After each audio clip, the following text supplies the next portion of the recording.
शासकीय अधिकाऱ्याकडे 2 लाखाची खंडणी मागणाऱ्या टोळीस खंडणी विरोधी पथकाकडून अटक। दुय्यम निबंधक अधिकारी यांना तुमच्या कार्यालयात भ्रष्टाचार सुरू असून त्या बातम्या वृत्तपत्रात छापू, बदनामी करू, तुमच्या निलंबनासाठी दबाव निर्माण करून अशी धमकी देऊन 2 लाखांची खंडणी मागणाऱ्या 3 आरोपींना खंडणी विरोधी पथकाने अटक केल्याची माहिती पोलीस उपायुक्त गुन्हे शिवराज पाटील यांनी पत्रकार परिषदेत दिली। सह दुय्यम निबंधक जयंत जोपळे यांनी दिलेल्या तक्रारीवरून पत्रकार समशाद पठाण व पत्रकार संतोष हिरे हे तक्रारदार त्यांच्यावर खंडणीची रक्कम देण्यासाठी दबाव यावा याकरिता त्यांच्या विरोधात बातम्या छापून आझाद मैदान मुंबई येथे वेळोवेळी उपोषणास बसून त्यांच्याकडे 2 लाख रुपये खंडणीची मागणी करत होते। त्या अनुषंगाने अप्पर पोलीस आयुक्त गुन्हे पंजाबराव ओगले, पोलीस उपायुक्त गुन्हे शिवराज पाटील, सहाय्यक पोलीस आयुक्त गुन्हे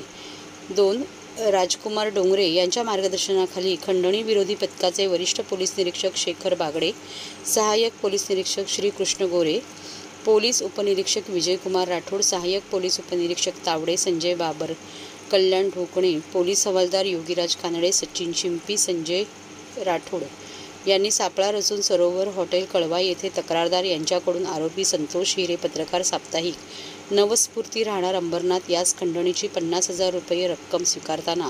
तसेच आरोपी समशाद पठाण पत्रकार साप्ताहिक लोक राजकारण राहणार गंगापूर गाव नाशिक यास खंडणीची 1 लाख रुपये स्वीकारताना रंगेहात पकडले व त्याच्या विरोधात खंडणीचा गुन्हा दाखल करण्यात आला। तपासादरम्यान आरोपी सुभाष पाटील माहिती अधिकारी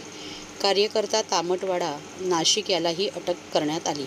या तिघांना 7 नोव्हेंबर 2023 पर्यंत पोलीस कोठडी देण्यात आली आहे।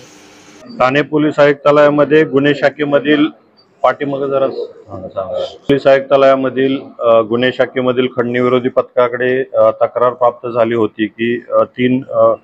एक माहिती अधिकारी कार्यकर्ता आणि 2 पत्रकार असे मिळून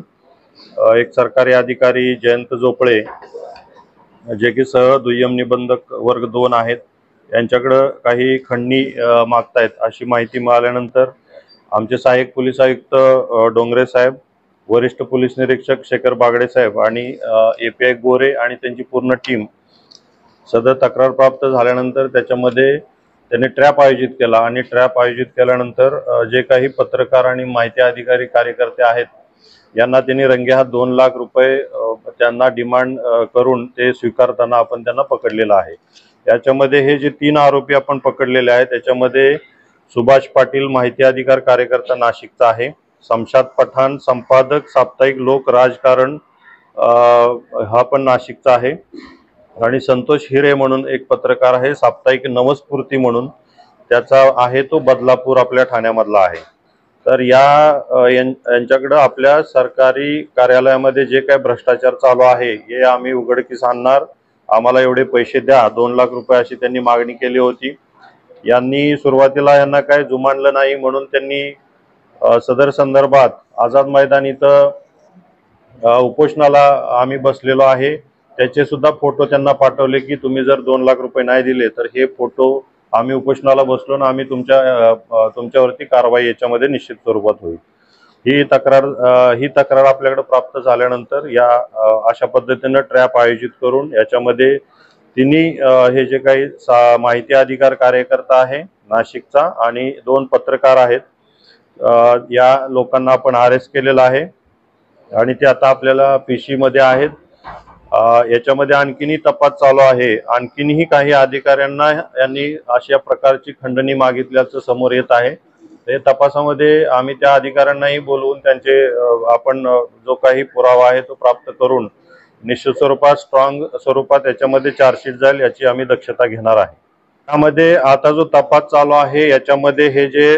साप्ताहिक दोघांचे आहेत हे कुठले रजिस्टर्ड आहेत काय आहेत याचाही तपास त्याच्यामध्ये होईल आणि याच्यामध्ये यांचे काही आय कार्ड्स आहेत किंवा यांच्यावरती पूर्वी काही गुन्हे दाखल आहेत का याचाही तपास आपण करत आहे। अशा पद्धतीची जर काही माहिती आली ते पुरावा म्हणून आपण जोडणार आणि आपल्यालाही पत्रकार बंधूंना आपण कळवणार। 12वी आणि 10वी असं शिक्षण आहे त्यांचे स्वरूपात। याच्यामध्ये एक महत्त्वाचा मुद्दा समोर येत आहे की अशा प्रकारे पत्रकारितेच्या आडून काही लोक अशा खंडणी मागणी वगैरे प्रकार करतात, तर अशा पद्धतीच्या कुठल्याही जर तक्रारी आपल्याकडे जर आल्या प्राप्त झाल्या तर याच्यामध्ये निश्चित कारवाई होणार। आपल्याही पत्रकार बंधूंना भगिनींना आमचं आव्हान आहे की असे काही पत्रकार आपल्यामध्ये, पत्रकार म्हणण्यापेक्षा अशी काही लोक पत्रकारितेच्या आडून असं काही काम करत असतील तर पोलिसांच्या निदर्शनास आणून द्या। आणि नागरिकांना आणि सरकारी अधिकाऱ्यांनाही माझं आव्हान राहील की अशा पद्धतीचे आपले कोण छळवणूक करत असेल तर निश्चित आपण आपल्या पोलिसांच्याकडे या, त्याच्यावरती निश्चित आपण कारवाई करा।